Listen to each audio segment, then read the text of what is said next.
सावधानी रखें। अब इधर पूछा कि आप क्यों सावधानी रख रहे हो? बोले हमारा जाप नहीं बिगड़ जाए इसलिए सावधानी है। ये जाप बिगड़ गया तो जो पैदा होना चाहिए, जो बनना चाहिए, वह बन नहीं पाएगा।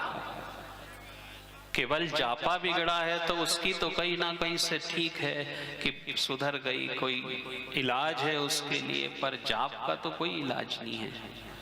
जाप बिगड़ गया तो 7 पीढ़ी तक प्रभाव से प्रभावित कर देता है। इसलिए हम मान के चलें कि जो आज हम सुख भोग रहे हैं, जो आनंद से रह रहे हैं, ये हमारे पूर्वजों के जाप का ही प्रभाव है।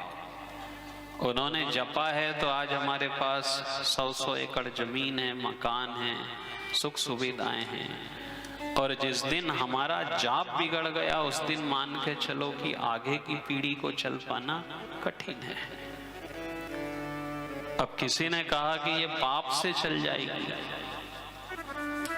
तो बोले शरीर पाप से नहीं चलेगा, जीवन पाप से नहीं चलेगा।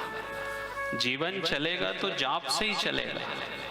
कभी कोई गाड़ी वाला कह दे कि हमने सुना है कि ट्रैक्टर, जीप गाड़ी घासलेट से भी चल जाती है। बोले घासलेट से चल तो जाती है पर जल्दी जल्दी काम निकालेगी, फिर इंजन को खराब करेगी, शरीर को खराब करेगी।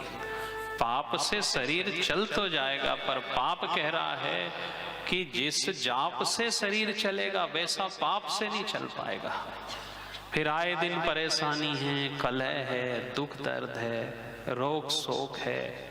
जवान संतान है उसकी मृत्यु हो गई, फिर माथा कूट के हम दुखी हैं। तो पूछा कि एक ही बेटा था और एक ही नहीं रहा, क्यों नहीं रहा? बोले इन्होंने चलाने की कोशिश करी थी कि पाप से चले, तो पाप से चला तो पर इंजन में काम आ गया, शरीर में परेशानी आ गई, समाज में कष्ट पैदा हो गया, घर में कलह पैदा हो गई। इसलिए जहां जहां जिन जिन पीढ़ियों में, जिन जिन कुलों में, जिन जिन बड़े बड़े प्रतिष्ठित परिवारों में हम देखते आ रहे हैं कि जाप अभी भी अच्छा चल रहा है, वहां अभी भी सब कुछ अच्छा है।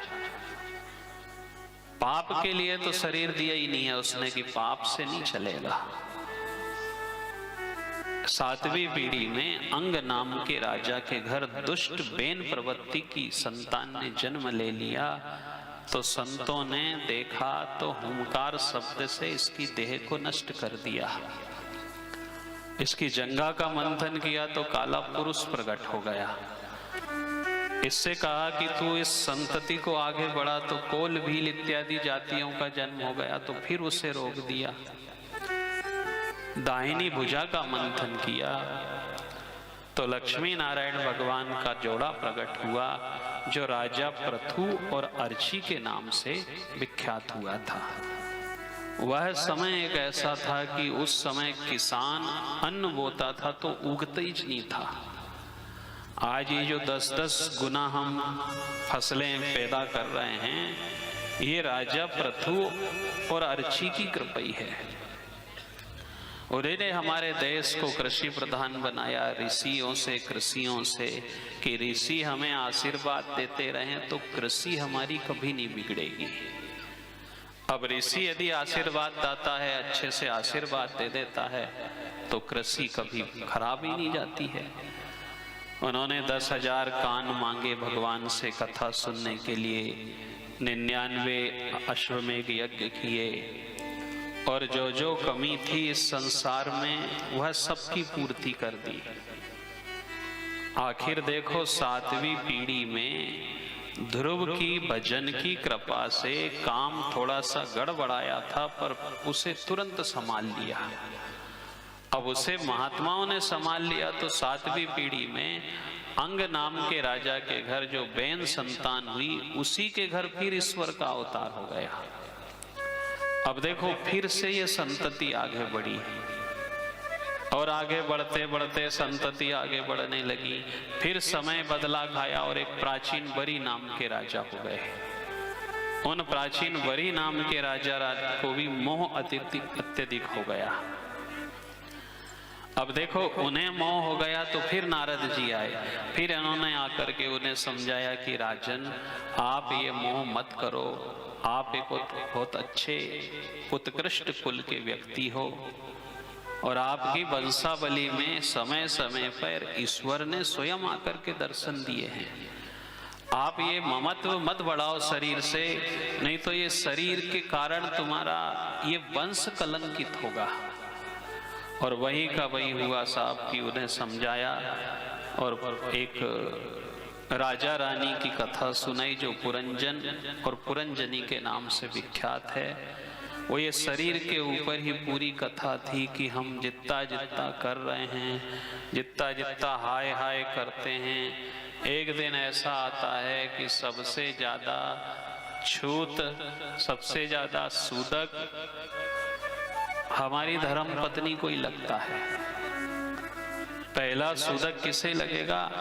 धर्म पत्नी को, जो सबसे निकट थी, सबसे पास थी।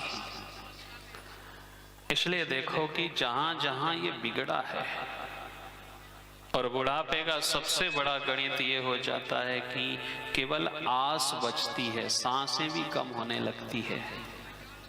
फिर उसने कहा कि जब ममत्व बढ़ जाएगा, मोह बढ़ जाएगा, उस समय वृद्ध अवस्था आ जाएगी। फिर संतों ने कह दिया कि इस अवस्था में केवल केवल व्यक्ति पड़े पड़े यही चिंतन करता है कि मेरा बहुत अच्छा शरीर था, बहुत अच्छी चलती थी।